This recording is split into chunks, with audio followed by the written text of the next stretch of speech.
Okay, so tonight, Be'ezras Hashem, we're going to be discussing a fundamentally significant sugya in the Leshem, and it's going to be a continuation of sorts from last week's shir when we were discussing Tzimtzum, but it's going to move beyond Tzimtzum itself and become almost the heart of the Leshem system.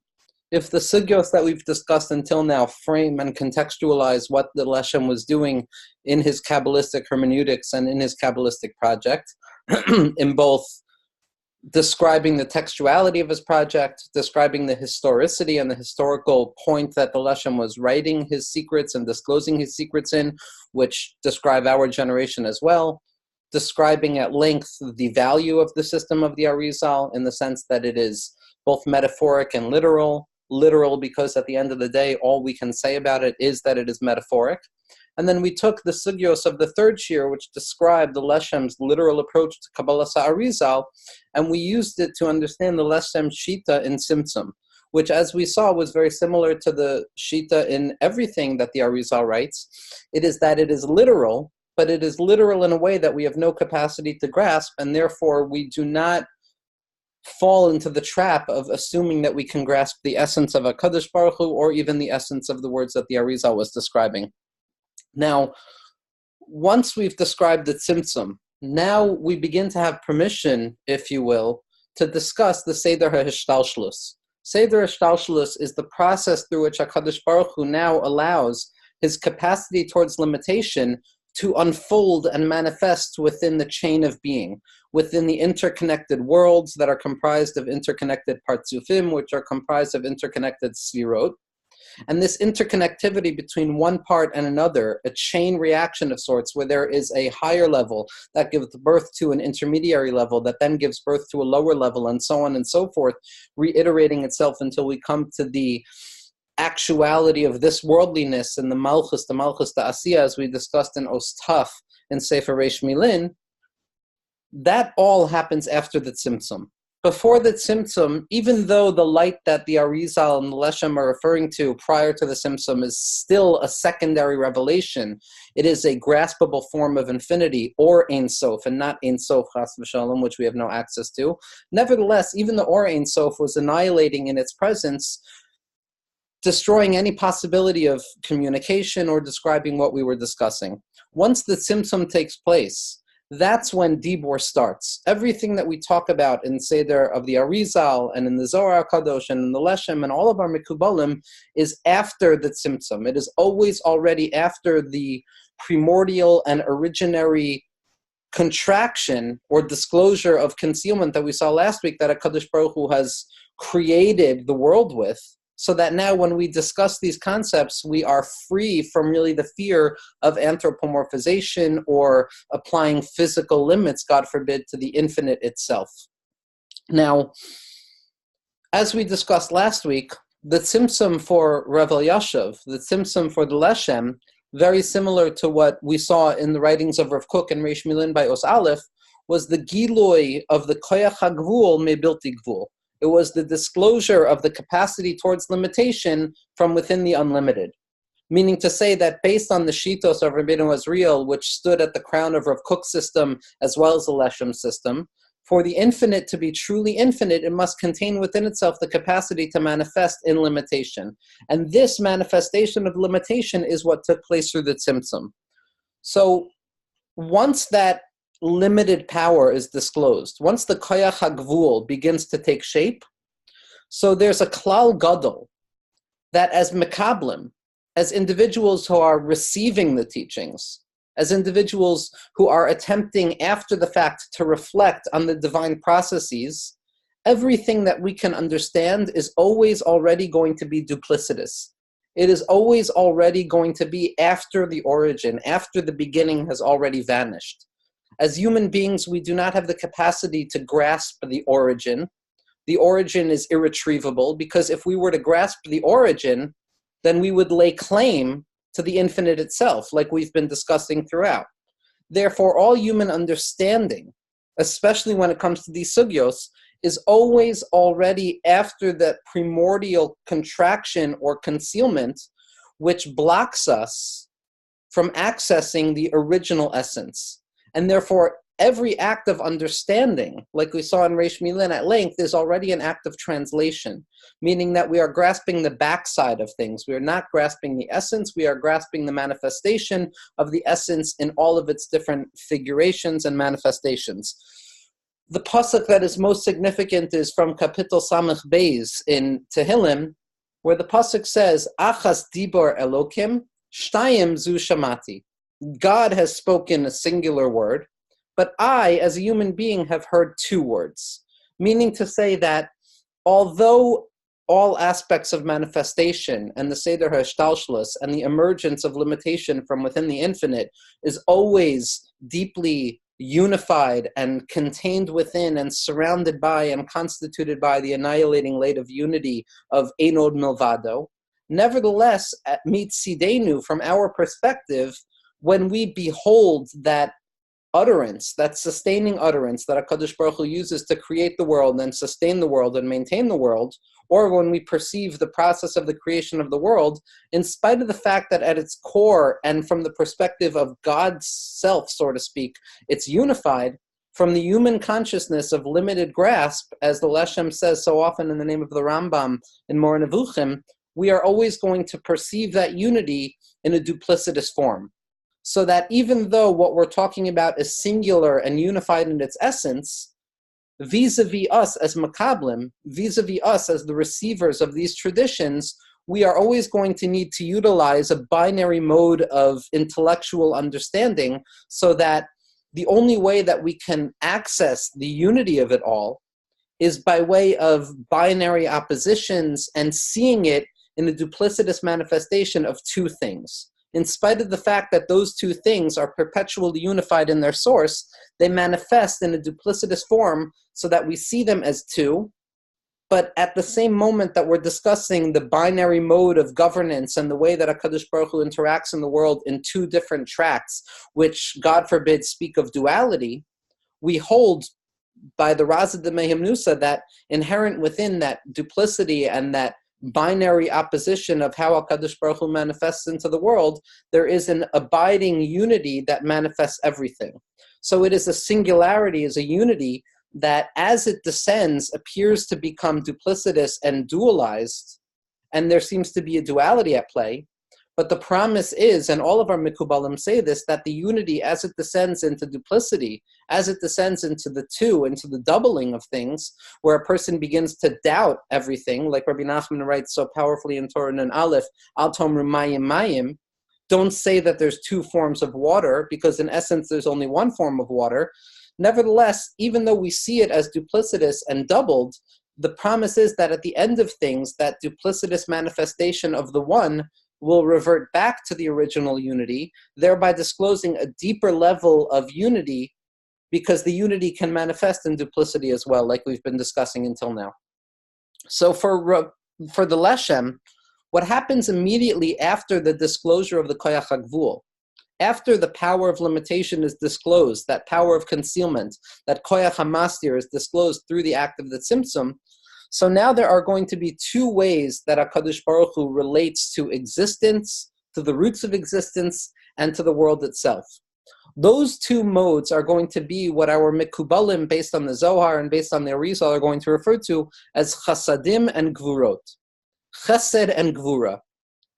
Two oppositionary traits which operate in unison in order to manifest and create all of existence. Chesed is an expressivity. It is a movement forward. It is a flowing expression of the inside turning outwards and expressing itself in a flowing quality like water. Chesed is always going to be compared, like we see in the Tikkunei Zohar, and the Vilna Gaon for the Leshem becomes the arbiter of this description, that Chesed is associated with water, which represents a unified flow of unifying light.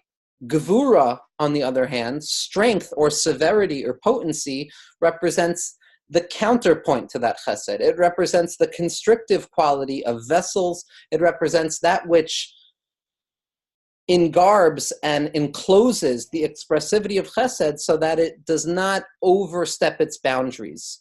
Chesed on its own is pure expressivity. It is a loving kindness that moves from the individual, from internal towards the external, taking everything outside of itself and allowing it to become part of oneself so that everything becomes unified in a monolithic way. And that's why we see very often the language of chesed pashut, because chesed is simple in its nature, because it sees difference outside of itself, yet as it descends outwards, it attempts to take all difference and make it like itself. In the act of love, where the person attempts to take the other and transform them into themselves. That's what chesed's nature is. It's a flowing kindness that seeks to unify all of existence. Gevurah, on the other hand, is that which breaks apart, that which differentiates, that which multiplies, that which says to the unified flow of chesed, there is distinction here, and there are different parts here, and there is disparity and multiplicity at the heart of that unity. And Gevurah says, ad po tavo, you can only come up until here, like we saw in Oz Pei in Reish Milin. Gevurah sets the boundary, it sets the limit. It creates the vessels of containment that say that chesed cannot express itself fully. Now, these chasadim and these gevuros, and at this point in the Seder hishtalshelus, we are speaking way above the manifestation of the particular spheros of chesed and gevurah. We are now talking about the two building blocks, the DNA, the genetic essence of all of existence, to the extent that even Tzimtzum and the Kav, even the two most originary acts of creation, are simply manifestations of Chesed and Gevurah, which are the two potencies through which HaKadosh Baruch Hu reveals himself. And again, like we said, these two potencies are really unified in their source. But for our sake of understanding, the singular descends into two, so we see it as Chesed and Gevurah. Now, the Arizal and the Mekubalim have a number of synonyms that they use when discussing these chasadim and these gevuros, or what the Leshem refers to time and time again as chug, ches, vav, chupchik, gimel, as chasadim v'gevuros. The light of chasadim, the expressive light, and the light of gevuros, the potent light that constricts those things. The synonyms are going to be dachar v'nukva, or zachar v'nekeva, the masculine and the feminine. The masculine quality, according to the Arizal and according to the Leshem, is one of elongation, one of expressivity, one of giving forth from oneself, expressing oneself forward in order to make the other like oneself, depositing the potential so that the potential can be formed in its likeness. And the nekeva is the receptacle that allows for the formation of things, the gestation of things, the distinction of things, so that what appears to be the chesed actually appears to be different once it undergoes the processes of the nekeva and the gevurah. So chasadim and gevuros are going to be synonymous with dachar v'nukva, or zachar v'nekeva, or the masculine potency of expressivity and the feminine quality of waiting and receptivity. Now, we're not talking about gendered binaries here. Every individual, every aspect of existence, and the Arizal and the Leshem are very, very clear on this, contains within itself both a masculine property and a feminine property, and the distinctions depend on which one takes the first and primary role in that particular existence. And another synonym, or another binary opposition, which we're going to associate with the chasadim and the gevuros, or zachar and nekeva, is going to be oros and kalim. Now, this is something we discussed at length in the shirim on Reish Milin, that HaKadosh Baruch Hu willed into being that his essence should be disseminated and disclosed into existence in two forms. One is orot, one is the potency of lights. Now, it's not an actual light, God forbid, it is not some metaphysical form of illumination, but rather, as the Ramchal writes and the Leshem writes as well, light is the metaphor that was used because it is the fullest description of something that is at once physical and non-physical. So light became the metaphor that the Mekubalim used to describe the essence or the emanations of HaKadosh Baruch Hu. So the orot, the expressive spirituality and divine presence in the world, is going to be associated with the zachar, the masculine quality, which is associated with the chasadim, which is the expressivity. So we have aligned on the right side the chasadim, which represent the zachar and the masculine property of existence, which represent the orot, the lights that emerge into existence and into being, illuminating being with the light of divinity. And Counterpoint to that, we're going to have the kelim, we're going to have the containment vessels, those constrictive measures that say that in order for the light to have any meaning, it must adhere to the particular and minimized measurements that this world operates according to. So the kelim take the light and they measure it and they ensure that that light can be disclosed properly. As we said multiple times, that for the Arizal, there's a paradoxical play where the concealment of light is what allows for its disclosure. If it were not for the Gevuros, chasadim would be meaningless because it would be pure expressivity all the way down. There would be no manifestation of anything because it would just be a pure flow of pashtus, of chesed pashut. It would be one unified flow with no distinction, with no room for differentiation, and thereby negating the possibility of existence, which is abiding in and constituted by differentiation and multiplicity. So the chasadim need the gevuros in order to manifest and become something meaningful. The zachar needs the nekeva in order to find the receptacle, in order to manifest into something expressive and actual. The oros need the kelim in order to conceal them for the sake of disclosing them in a measurable and limited way. So these two modes of existence, this binary opposition that HaKadosh Baruch Hu starts off all of existence with, are chasadim and gevuros, zachar and nekeva, and oros v'kelim. Now we see this throughout the system of the Arizal and throughout Sifrei Chasidus and the Svarim of the Vilna Gaon, that these two modes of existence have different names. There's Isarusa de Le'ela, there's the expression of HaKadosh Baruch Hu from above, the Mayin Duchrim, the masculine waters which descend below, from above to below, the Or Yashar, which is an act of chesed, which descends into the world. And parallel to the Gevuros, there's going to be the Isarusa Dilatata, the inspiration and the stimulation that emerges from below through human effort. And there's going to be the Mayin Nukfin, the feminine waters. There's going to be the Or Ein Sof, the unlimited light, which is obviously going to be associated with chasadim. And there's going to be the Tzimtzum and the contraction and the constriction, which is going to be associated with Gevuros. There's going to be the Bilti Gvul, the unlimited nature of HaKadosh Baruch Hu, which is associated with the chasadim and the zachar and the orot, and you're going to have the koyach hagvul, the power of limitation, which is going to be associated with the gevurot, with nekeva, and with the kelim themselves. So what the Leshem brings to the sugya is something remarkable. That when we talk about chasadim and gevuros, very often at this binary opposition, in this pairing, we value chasadim over gevurot. The typical way of understanding is that expressivity, loving kindness, the apparent manifestation of HaKadosh Baruch Hu in the world through orot, the masculine property of expression and movement, that those reign supreme when applied to the binary opposition of chasadim and gevurot, or zachar and nekeva.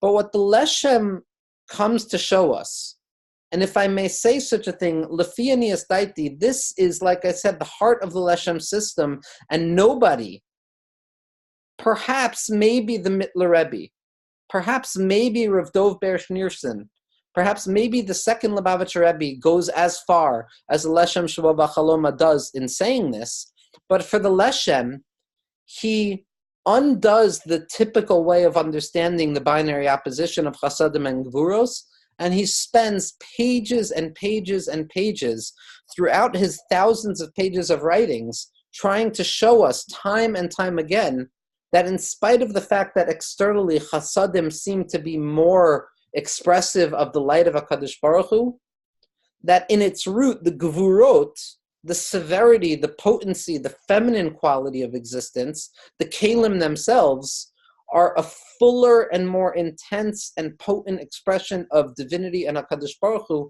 than the chasadim themselves. And in a sense, this is the project of the Leshem, to take all that appears to be fallen and broken and severe and harsh and painful, and the suffering that abides as a result of this, to take all of those sugyos, both phenomenologically as well as spiritually speaking in an intellectual way, and show that in their root, the lower is really rooted in a higher place than what appears to be higher. That the kelim, kavyachol, are rooted in a higher place than the oros. that the Gevuros are rooted in a loftier space than the Chasadim themselves.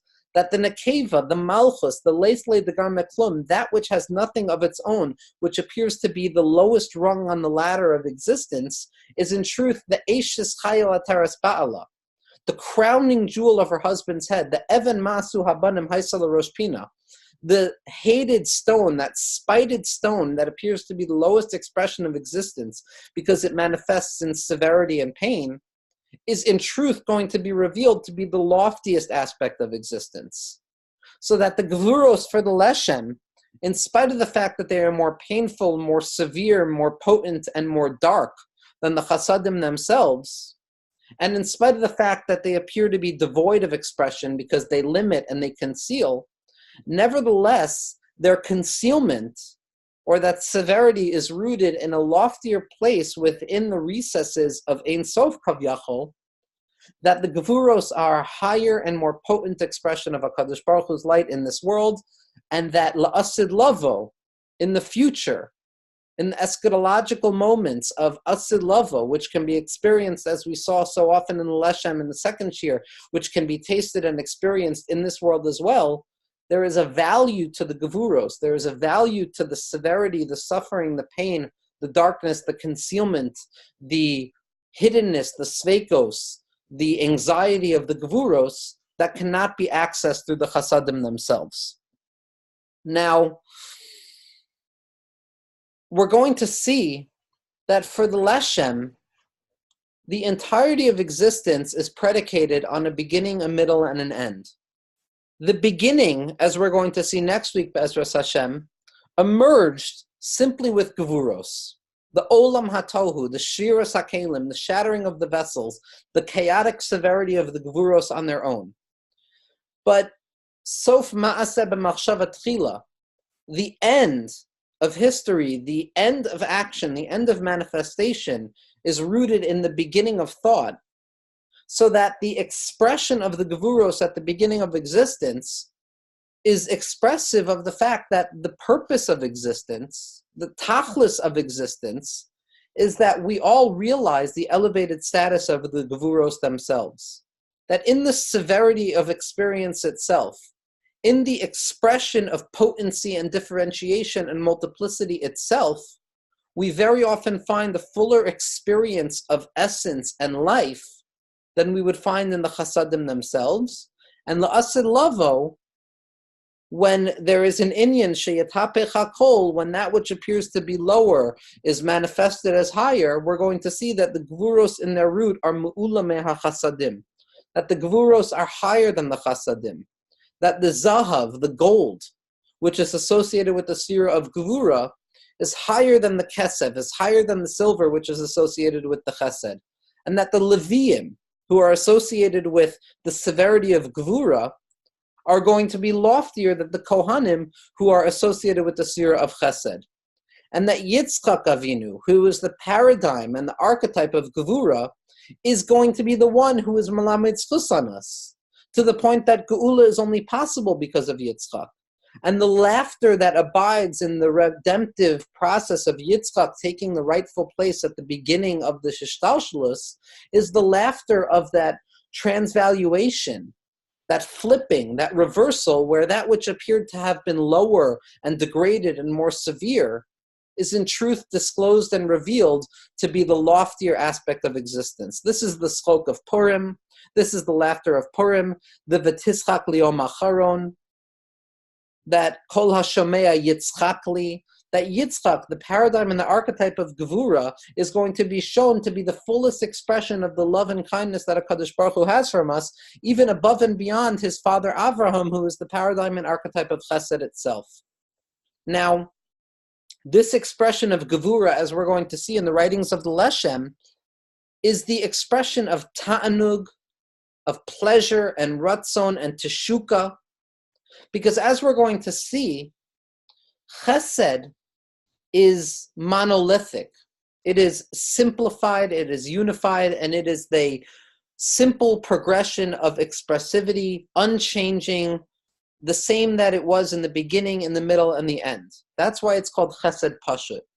Gevurah, on the other hand, is what allows for actualization and manifestation, because Gevurah is the limit that forces the expression of Chesed to manifest itself. Without the limitation, there can be no expression. Without the hiskabrus ha'atzmiut, without the overcoming of the overcoming of the self-imposed limitations and the kalim, there can be no expression. So we find that the Gevuros and the limitation and the lines and the boundaries that are set by Gevurah and severity are in and of themselves that which allows for anything to come into creation. That Gevurah is the source of multiplicity.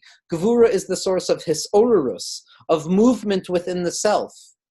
Prior to actualization externally, there is a to and fro, back and forth within the self, where there's a questioning and an answering. There is a movement upwards and a movement downwards. There is a sha'ashua b'pnimius. There is an internal dance that takes place prior to any action or decision that is rooted entirely and is based on the engine of Gevuros, which allow one thing to separate from the other, so that there is a hisnoninus within the self. There is a rupture within the self, and the unity of the self and the unity of Ein Sofiyut is undergoing the process of distinction, so that instead of having one monolithic expression of Chesed, there is now a differentiation of parts as the result of Gevurah. And because there is now a differentiation of parts, there's room for relationship. Because when there's monolithic singularity of Chesed, there's no room for relationship, because it's all the self. There is no distinction between self and other. It is only by way of Gevurah, which says that this thing goes until here and this thing starts over here, that there can be the concept of relationship. Because one thing is different from the other in order for there to be the process of conversation and relationship. And once there is differentiation, those two entities, or those three entities, or four, v'chule, can now interact with one another and create friction. And the movement back and forth allows for a manifestation of something new, of chiddush. Like the Meshiloach, like the Rav Tzadok says in the name of the Meshiloach, that Shamati, I heard, that Kol Chiddush Ba'a Me Sitra de Yitzchak, de Ihu Sitra de Schok, that all novelty, everything new emerges from the side of Yitzchak, which is the side of laughter. Because if it were not for distinction and separation and the darkness that creates separation in the unity that preceded it, there would be no room for relationship and the emergence of something new. So for the Leshem, the expression of Gevurah, as it's going to be expressed l'asilavo, of v'tizchak le'yom acharon, when Malchus elevates itself to the source, above Zer Anpin, when the feminine emerges above the masculine, when doubt emerges beyond certainty, when questioning emerges beyond answers, when suffering emerges beyond shalva, when the anxiety that we experience in Galus emerges as a loftier level of Avodas Hashem than the Menuchas HaNefesh that we experienced in Geula.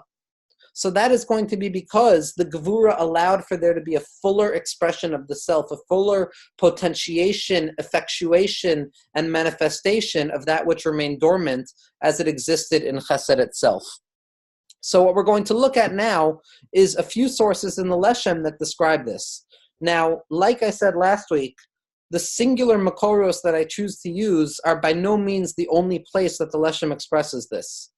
That this sugya in particular can be expressed from quite literally hundreds of places within the writings of the Leshem, where he expresses it sometimes in the same way and sometimes in different ways with particular nuances. But for the sake of conveying the fundamentals of the idea itself, we're going to satisfy with a singular source, and if anybody's interested in other sources, they're more than welcome to reach out. So what we're going to be looking at now is Drushay Olam HaTohu, Chelek Aleph, Drush Aleph, Simin Beis Os Daled. So Leshem says as follows. He says, Ubir ha'inyan b'chol zehu. The explanation of this thing in its essence is as follows. Ki ha'oros techasadim u'gvuros hine kava b'hem ha'ma'atzil yispar shemo l'chol echad tchunos miyuchados. That HaKadosh Baruch Hu has assigned and set for the chasadim and the gvuros two individualized natures. Ki tchunas ha-chasadim hu lehitchaber lehityached, because the nature of chasadim are to connect and to be unified. V'tchunas ha-gvuros hu litpared u'litrachek, are to be separated and to move beyond themselves and to create distance, like the Gevurot in his parish on Tikkunei Zohar. because Chesedim and Gevuros are the aspect of Mayim and Eish, of water and fire. Mayim is Chesed as it flows forward in its unified form. Eish is Gevurah as it disintegrates and creates differentiation and multiplicity from something that was previously unified. Because fire turns everything into ashes, and ashes are a manifold of particular forms of the irreducible essence of something that originally was unified. Mayin darcham lehistabek, water's way is to connect, v'chodabek kagon kemach la'asos isa mitavek mamayim, and all things that are meant to be connected, like dough, or like flour that creates the dough, form and connect through water. The eish darchol lehisparid, and fire's process is to separate. Shechol davar shenisraf misparid, because everything that is burnt is separated. V'chein kol davar lach misdavik v'yavesh misparid, and so too everything that is dry and devoid of water separates and crumbles. And the Leshem continues and he says, Hine anu roim, and now he's going to really be discussing the essence of the Gevuros themselves. What are Gevurah? What are Gevuros in their root?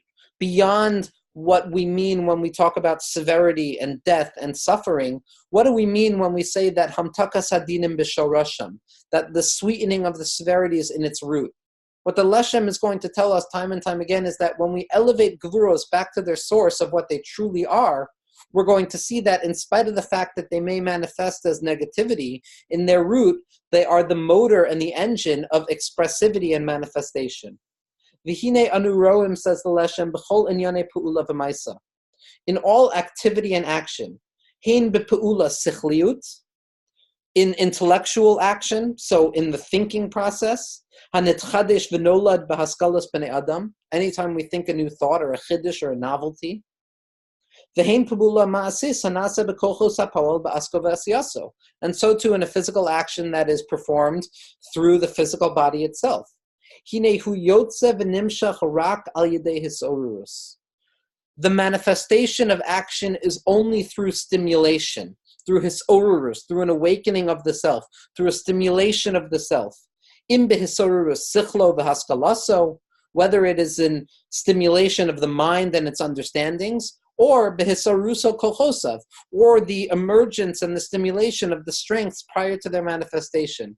V'chol hisorurus hinehu b'havchanas tenua, and all stimulation, all movement, all awakening is predicated on the distinction of movements. That in order for me to move my hand properly, I need to first coalesce all the differences and all the potential within my arm to act. Now there is a accumulation of the different potencies within my hand before I reach out. Chol hisorurus, all movement, all stimulation, is the discernment of movement. Shekochos hasechel o kochos haguf, that the strengths of the mind or the strengths of the body, hem misorurim umitnoaim, that they are awakened and now they begin to rumble and they begin to move within themselves. The whole tnua, and what is movement, says the Leshem, hinehu bebechinas ha'ataka shenetak mikoach el koach. Here the Leshem is describing something that can really only be felt. All movement is a removal from one strength to the other strength. Like we said, there can be no relationship until there is a duality. And duality only manifests through the separation of one thing and its other. So before I can actually perform an action, there needs to be a potential and a manifestation. There needs to be two different forms that unify in order to perform the task at hand. All movement is ha'ataka, removal from the self to the self, that moves from one strength to another. V'huba b'chinas pirud v'riboy, which manifests in separation and multiplicity. Shekochos hasechel o haguf misoaim ha'echad mechavero umitgale ribuyam, because the potency and the potential of the self, through the inner simulation that allows a movement from the self to the self, so that there's a dance internally taking place prior to manifestation, that results in a multiplication of the self within the self, because now I have more than one koach. Umitlahatim zebazeh, and they create friction and they spark and they glance one to another, almost in the way of setting a fire. And because of this internal multiplication, because of this internal severity, because of the overcoming of the self and the birth within the self, within Ein Sof Kavyachol, of all of these different kochos, they begin to emerge externally because they're saturated. And through that emergence of the potency and the multiplicity of potential, there emerges a new action. Im be'ula ma'asit, whether it's a physical action or pe'ula sichlis, or an intellectual action, shehu leidas metzias haschalaso hamechudash, which is the birth of some new novelty. V'harinimsa, says the Leshem, shekol zehini hu rak mitchunas hagvuros. All of this is only through the Gevuros, which allow for differentiation, which then allows for movement, which then allows for separation, which then allows for multiplication and multiplicity, which eventually manifests in expressivity and manifestation externally. Because from the Gevuros themselves there is movement and expression, and the expression of its strength externally. But the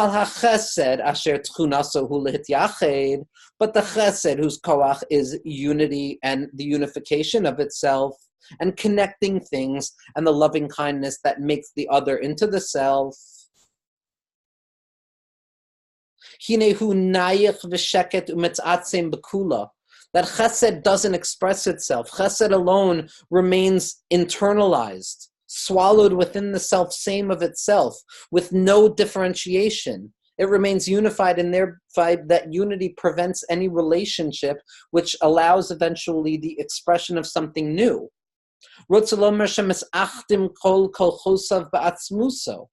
That with Chesed, all of its strengths are unified, curved in onto the self. And Chesed remains perpetually itself, unable to express anything other than itself, and thereby negating differentiation and multiplicity, which is the purpose of creation, which is what the Koyach HaGvul is, which is how Hashem shows his ability, Kavyachol, to manifest in difference and not simply in unity. Chesed cannot express itself externally because there's no action that emerges from it. And it has no expressivity. And this is why we find by Chesed, Lashon Chesed Pashut. Because Chesed can remain simple and unified in its essence, because it doesn't create any differentiation or multiplicity. But we never find the Lashon of Gevurah Pshuta, because Gevurah is always already multiplied. It's always already a doubling that allows for multiplicity and relationship and expressivity and something new.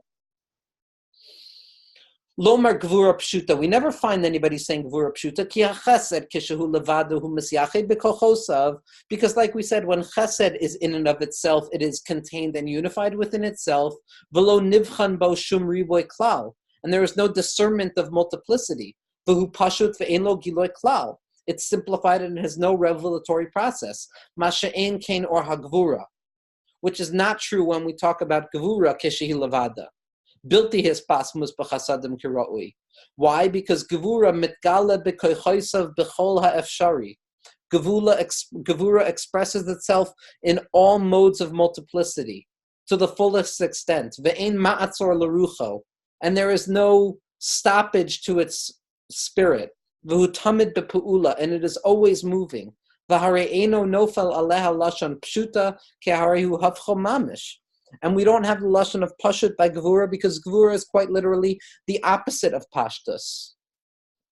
So what we see here from the Leshem is that out of these two tchunos, which obviously are unified in their root, but in their expressivity of Achas Diber Elokim Shtayim Zhu Jamati, that in spite of the fact that Hashem reveals himself in a unified form, our expressivity and understanding of this is always duplicitous and always doubled.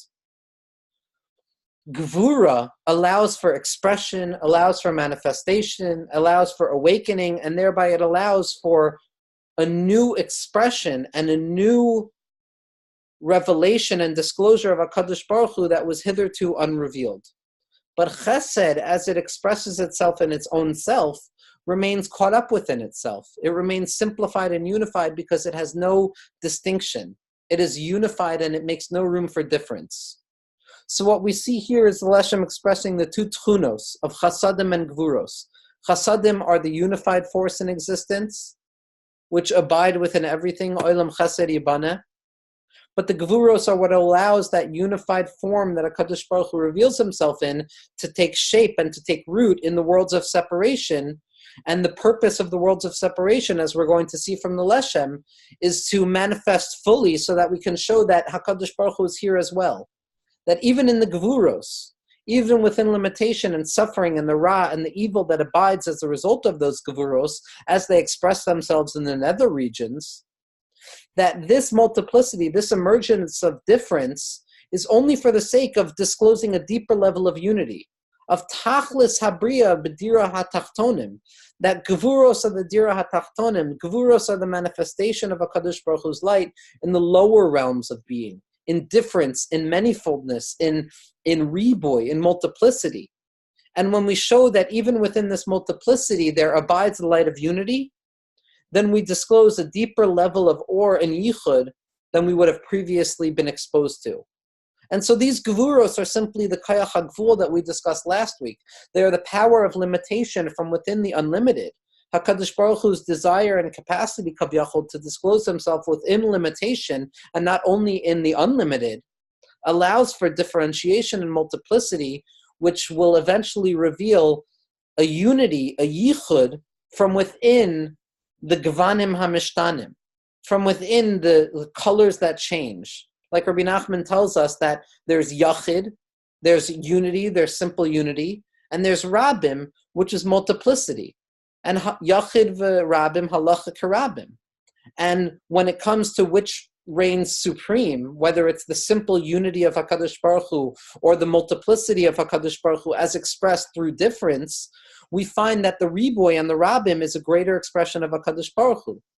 That the revelation that there is a koyach hagvul, a power of limitation and potency within the infinite, is a deeper revelation, a deeper disclosure of the infinite than had it simply remained in its infinitude. And that is only possible, what the Leshem is saying, is only possible through Gevuros.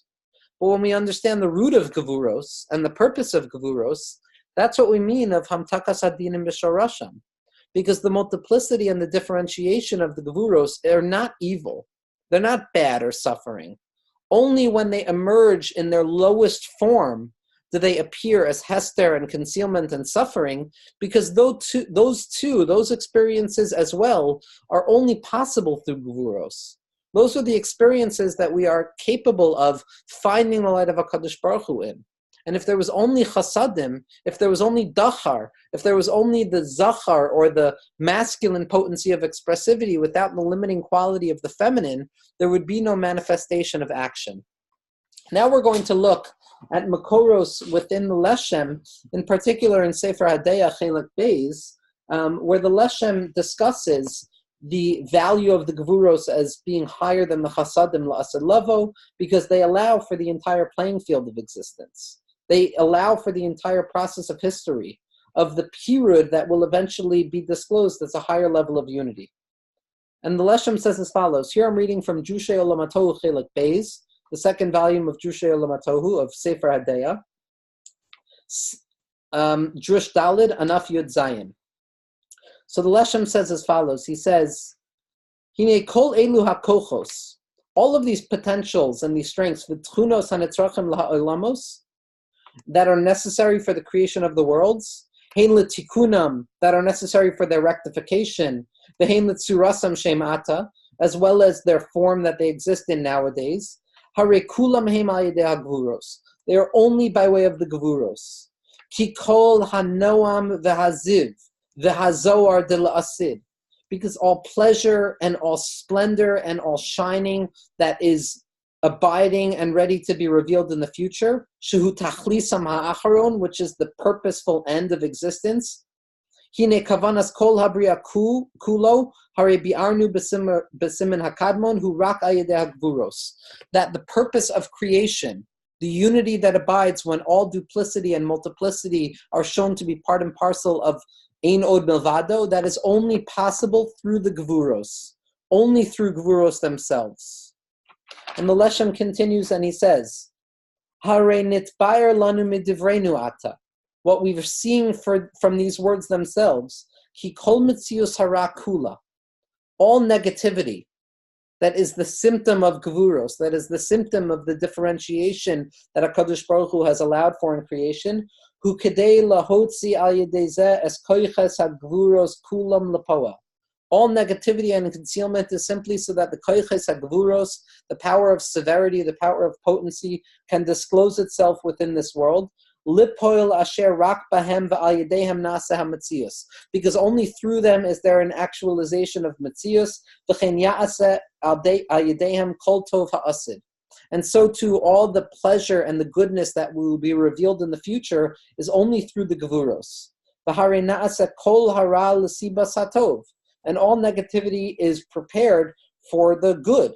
The chol ra'a hu sibas hatova, and all negativity and concealment and constriction and suffering, which are the symptoms of the Gevurah, all of that is simply for the sake of the good that will emerge afterwards. And the Leshem continues with a medrash from Sefer HaTmura, from Midrashay HaTmura, which he quotes 20 times at least in this Sefer. He says as follows, Ki hara'o seim litzorech, because negativity is for a purpose. Ki al yedehem nikir hatova, because only through the Gevuros, only through negativity can we recognize the good. The omek hakavana, says the Leshem, and the depth of the intention here is ki sibas haraos miskalim v'naasim hatovos, because the negativity itself is what allows for positivity. It's not pshat that the negativity will be shown to be positive, that there can be no concept of positive without the negative. There can be no expression of chesed without the limiting nature of Gevurah. Ki al yedei kol ra'a yotze umitgala hakoach asher al yado na'asa kol hatova shekenegdo. Because it is only through the expression of the negativity, through the Gevuros themselves, that the good that abides counteractive to it has the capacity to be revealed. Because as we said, there's no revelation of anything without Gevurah. V'chein gam kol hergesh hana'a, every feeling of pleasure. Hine hu la'olam rak mitzad ha'he'eder v'hachisaron. It is only possible by way of negation and lack. And the experience of lack and pain are the purpose and the bedrock upon which the pleasure and the positivity are built. Because without the limiting power of the Gevuros that cause the Gevurah and the Choshech, there can be no expression of good. And this is what Chazal meant when they said in Medrash HaTemura, without death there would be no life. And without negativity there would be no peace. Now the Leshem, in the name of the Gra, in the name of the Zohar, doesn't see Misa as actual death, but Misa, as described in the Ijer Rabbah, is Kol Man de Yarid Midarget Delay Nikra Misa, that every individual or everything that descends from a previous level is going to be considered a form of death. So that the Jewish people have the capacity to experience the feeling of death every time we daven Nefilas Apayim, as the Arizal says, or every time we experience any Yerida. So without those feelings of death in our lives, without those feelings of loss in our lives, there could be no feeling of life itself. Without negativity and machlokas, there could be no feeling of peace. Ki hana'as hachayim, because the pleasure of life, hu nirgesh mehamaves, is made more expressive and more potent because of death itself. V'hana'as hashalom hu nirgesh me'ra'as hamilchama, and the pleasure of peace is only felt because of the Gevuros of milchama. Sha'al yedei giloy kayach hagvura asher bo mishtamesh mar hamaves, because through the capacity of Gevuros and limitation, through which the poisonous thing of death operates, v'yatza lepoel bebrias, and it emerges into existence with the creation of the charvo shemalach hamaves, of the sword of the malach hamaves with the tipa of poison that stands at the end of it. After it is sweetened, after it is disclosed to have been the purpose of existence, that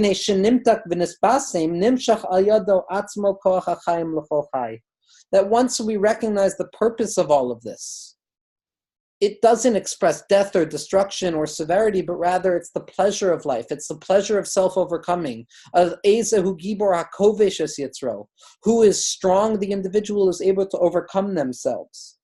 And this is true with the Indian of Ketoras as well, which Moshe Rabbeinu stole from the Malach HaMaves and used Davka to bring people back to life.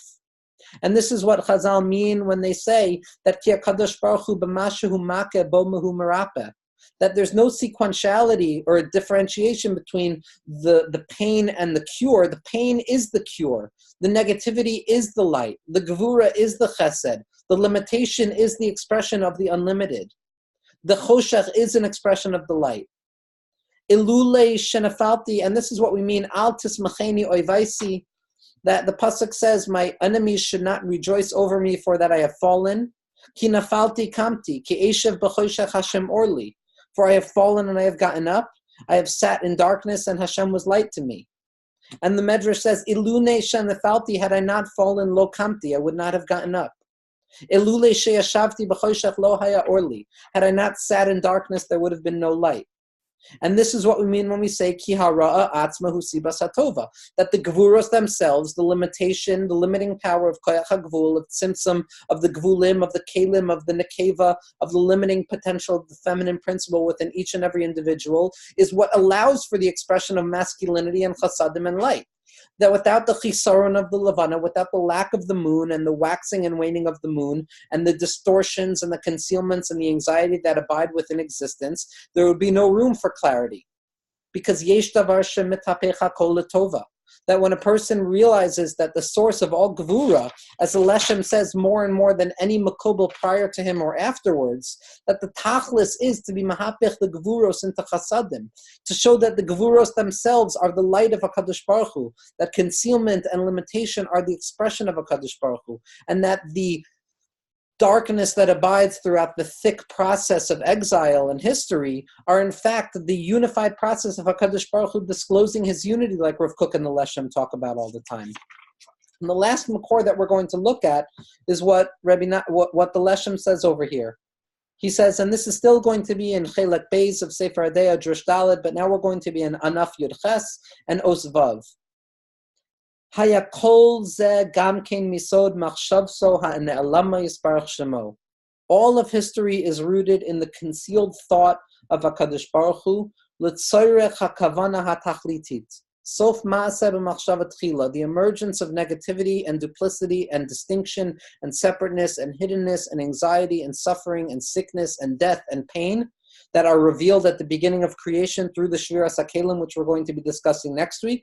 All of that is for the purpose of the Kavana HaTachlitit, the purposeful, teleological purpose of creation, which is the Tachlis Tikkun HaAsid, which is the eventual rectification, which again can be tasted in the present as well. Ki ni'imas kol ha'inugim, because the pleasure of all pleasures, the chamudas kol ha'chamudos, and the desire of all that is desirable, v'chein kol hasimcha hayoter of shari, and all the joy that is possible to express, b'chol ha'asara leshonos sheba, in all of its 10 forms that are described, gila, rina, ditza, chedva, ava, v'achva, v'shalom, v'reus, v'chein kol haziv v'hazohar, and all the light and the shine, v'hatov, ha'tzafun, ha'atid, ha'ne'elam mikol chai, and the goodness that is concealed until the eventual redemption, like it is written in the Gemara Brachos that we have no access to this.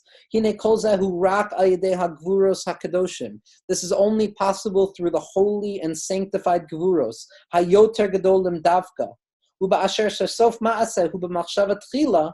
And because the end result is rooted in the initial thought, l'chein haya giluyav harishon asher lematzios hashorish t'chol olamos, the expression of HaKadosh Baruch Hu that initiated the entire process, kulam bebechinas koyach hagvuros. It was an act of tzimtzum.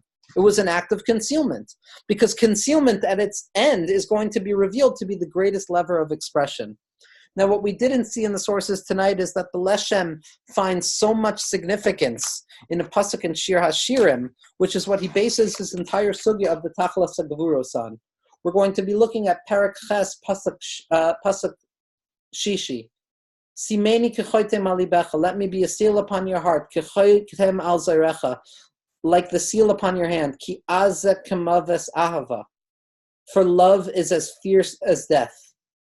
Kasha kishol kina, that jealousy and passion are as mighty as Sheol. Rishpeha rishpe eish, its flames and its darts are darts of fire. Shalheveska, a blazing flame. In the name of the Gevurot, what the Leshem sees here is Shalheveska, the flaming desire for HaKadosh Baruch Hu, that painful desire, that love that hurts, that desire that emerges from the painful expressivity within the individual that does not find place for expression, the multiplicity that moves within the person, the ruts of a shov within the individual, the sha'ashua minei ubei, the back and forth, that procession of movement and returning and refrain that create within their dialectical process an expression. Like the Rebbe Rashab writes in the drashos of Tafresh Nun Zayin and Tafresh Nun Tes, that Gevurah is hiskabris ha'atzmius, that Gevurah is actually a further manifestation of the self. And the Leshem uses a lashon of shalhuvin derachimu, flames of compassion, flames of love, which can only be ignited and awoken through the act of Gevurah. And Be'ezras Hashem, next week we're going to see how these Gevuros manifest and coalesce to create the first expression of reality after the Tzimtzum, which is going to be Shviras HaKelim, the shattering of the vessels, and which is entirely rooted on Gevuros. And we're going to see that the Leshem has a very unique opinion as to the shattering of the vessels, which are typically considered a traumatic event, but for the Leshem, it is a positive trauma.